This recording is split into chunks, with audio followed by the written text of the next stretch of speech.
Hello guys, welcome to my YouTube channel. Here is Swarna Mishra and you are watching Commerce Guideline.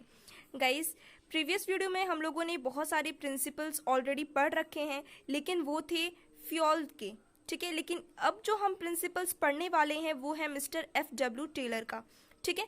तो बहुत सारी नई चीज़ें आपको सीखने को मिलेंगी और बहुत सारी नई प्रिंसिपल्स आप जानेंगे। सो चलिए without further delay let's get started. So guys, सबसे पहला जो हमारा प्रिंसिपल है वो है science not rule of thumb. Means अब कुछ लोग ऐसे हैं जो एकदम एक साथ पढ़ लेते हैं science not a rule of thumb, but ऐसा आपको नहीं पढ़ना, एकदम साथ में आप नहीं पढ़ सकते। यहाँ पे आप देख सकते हैं कि साइंस के बाद एक कॉमा है, that means you have to take a pause, उसके बाद आप बोलेंगे not a rule of thumb. मैं ऐसा इसलिए बोल रही हूँ क्योंकि दोनों का अलग मीनिंग है। इस प्रिंसिपल में मैं आपको एक्सप्लेन करूँगी, दोनों अलग अलग चीज़ें बता रहे हैं, ठीक है। तो चलिए स्टार्ट करते हैं। Taylor has emphasized that each job performed in the organization should be based on scientific inquiry and not on intuition. Means इसका मतलब यहाँ पे ये होता है कि टेलर कहते हैं ना कि जितने भी ऑर्गेनाइजेशन में जॉब परफॉर्म किए जाएंगे, मीन्स अगर मान लीजिए हमारे एक ऑर्गेनाइजेशन है और उसमें जितने भी जॉब हम लोग परफॉर्म कर रहे हैं वो इंट्यूशन के ऊपर बेस्ड नहीं होना चाहिए। इंट्यूशन का यहाँ पे मतलब होता है कि अपने मर्जी के मुताबिक, यानी कि यहाँ पे ऐसा नहीं होना चाहिए कि हमारा ऐसा मन किया तो हम लोगों ने ऐसा कर दिया। मीन्स हम अपने मन के मुताबिक कोई भी काम कर रहे हैं तो वैसा नहीं होगा।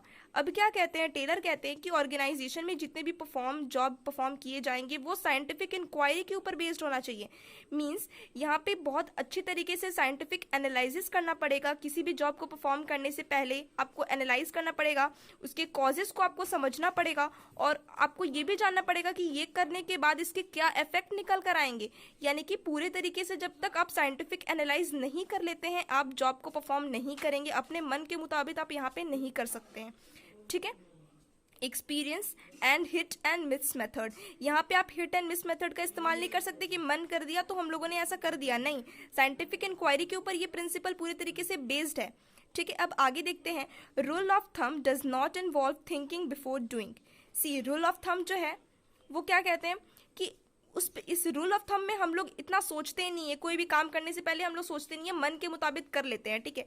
लेकिन साइंस जो है वो इसमें हमें ऐसा नहीं करना होता, इसमें हमें बहुत बार सोचना पड़ता है। मीन्स जो भी चीज़ें हम बोलने जा रहे हैं या फिर जो भी चीज़ें हम करने जा रहे हैं ऑर्गेनाइजेशन में, उससे पहले हमें सोचना पड़ेगा कि ये जो हम कर रहे हैं उसके क्या कॉजेज होंगे, उसके क्या इफेक्ट आएंगे। तो ये सारी चीज़ें जानने के बाद ही हम जॉब जो है वो परफॉर्म करेंगे, अपने मर्जी से नहीं कर लेंगे। साइंटिफिक एनालिसिस करेंगे, पहले बहुत अच्छे से परखेंगे चीज़ों को, उसके बाद ही हम लोग करेंगे, ठीक है। Scientific method requires cause and effect as well as the exact measure of effort and output to be kept in view for any work to be performed। जैसे कि मैंने आपको बताया कि साइंटिफिक मेथड जो है वो क्या रिक्वायर करता है, कॉज एंड इफेक्ट। जैसे कि मैंने आप लोगों को मैं बोल चुकी हूँ कि जो चीज़ें यहाँ पे होती हैं, जो भी जॉब यहाँ पे परफॉर्म किए जाते हैं वो क्या होते हैं, वो साइंस मीन्स यहाँ पे वो साइंटिफिक मेथड के ऊपर बेस्ड होते हैं। Means cause and effect relationship के ऊपर बेस्ड होते हैं। जो भी चीज़ें कर रहे हैं हम उसके बारे में पहले हम उसके कॉज को समझेंगे और फिर ये भी समझेंगे कि ये जो चीज़ें हम करने जा रहे हैं उसके क्या इफेक्ट निकल कर आएंगे। अपने मर्जी से कुछ भी परफॉर्म नहीं कर सकते हम, ठीक है। अब देखिए, rule of thumb means dictatorships of manager. See rule of thumb का क्या मतलब होता है, डिक्टेटरशिप्स ऑफ मैनेजर। यहाँ पे हम लोग ये वर्ड क्यों, डिक्टेटरशिप का वर्ड क्यों यूज़ कर रहे हैं ये जानना बहुत ज़रूरी है। हम यहाँ पे डिक्टेटरशिप का वर्ड का यूज़ इसलिए कर रहे हैं बिकॉज पहले क्या होता था कि मैनेजर्स अपने मन के मुताबिक चलते थे। मीन्स उनका जो मन कर दिया वो लोग कर दिए, ठीक है। ऐसा नहीं सोचते थे कि उसके क्या कॉज आएंगे, उसके क्या इफेक्ट आएंगे, ऐसा कुछ नहीं सोचते थे। उनका मन ऐसा कर दिया तो अपने दिल की सुनते थे, अपने मन की सुनते थे कि मन ऐसा हुआ तो हम लोगों ने ऐसा कर दिया, ठीक है। लेकिन यहाँ पर ऐसी चीज़ें नहीं होती हैं। Whereas scientific decisions are based on cause and effect. जैसे कि मैंने आपको पहले ही बताया है कि जो साइंटिफिक डिसीजंस लिए जाते हैं, जो भी डिसीजंस ऑर्गेनाइजेशन में लिए जाएंगे अब से, वो साइंटिफिक होने चाहिए, वो पूरे तरीके से एनालाइज करना चाहिए पहले।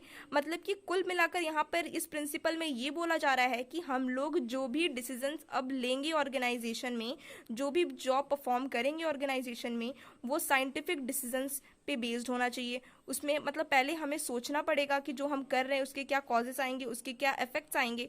तो ये सब चीज़ें जानने के बाद, पूरे अच्छी तरीके से साइंटिफिक एनालाइज करने के बाद ही हम किसी भी जॉब को परफॉर्म करेंगे। मतलब पहले की तरह नहीं करेंगे, रूल ऑफ थंब की तरह बिल्कुल नहीं करेंगे। एक मैनेजर्स में पहले क्या होता था ना कि मैनेजर्स में एक एक एटीट्यूड सा आ जाता था कि जो है सो हम हैं, हमसे बड़ा कोई नहीं है, हम लोग डिक्टेटरशिप है, जो हम बोलेंगे वही करना पड़ेगा लोगों को, हम लोग जो चाहेंगे वही करेंगे। पहले ऐसा होता था, लेकिन अब टेलर ने पूरे इस प्रिंसिपल को ही पलट दिया है। उनका ऐसा कहना है कि साइंस जो है वो not a rule of thumb, वो एक रूल ऑफ थंब नहीं है कि जैसा जिसका मन हुआ वो ऑर्गेनाइजेशन में आएगा और वैसा अपने मर्जी के हिसाब से करके चला जाएगा। नहीं, यहाँ पे बात होती है कि आपको साइंटिफिक एनालिसिस करना पड़ेगा, आपको पहले चीज़ों को समझना पड़ेगा, आपको उसके पहले कॉज को जानना पड़ेगा, उसके बाद ही आप उसके इफेक्ट को पहले समझेंगे कि हम अगर ये काम करने वाले तो उसके ये कॉजेज होंगे और इसके ये इफेक्ट्स आएंगे। साइंटिफिक डिसीजंस लेंगे, अच्छे से साइंटिफिक एनालाइज करेंगे, उसके बाद ही हम किसी भी जॉब को परफॉर्म करेंगे। सो गाइज दैट्स इट, ये सारी चीज़ें हैं इस प्रिंसिपल में, और नेक्स्ट वीडियो में मैं आपको अगली प्रिंसिपल के बारे में बताऊंगी। Till then stay fit and stay healthy.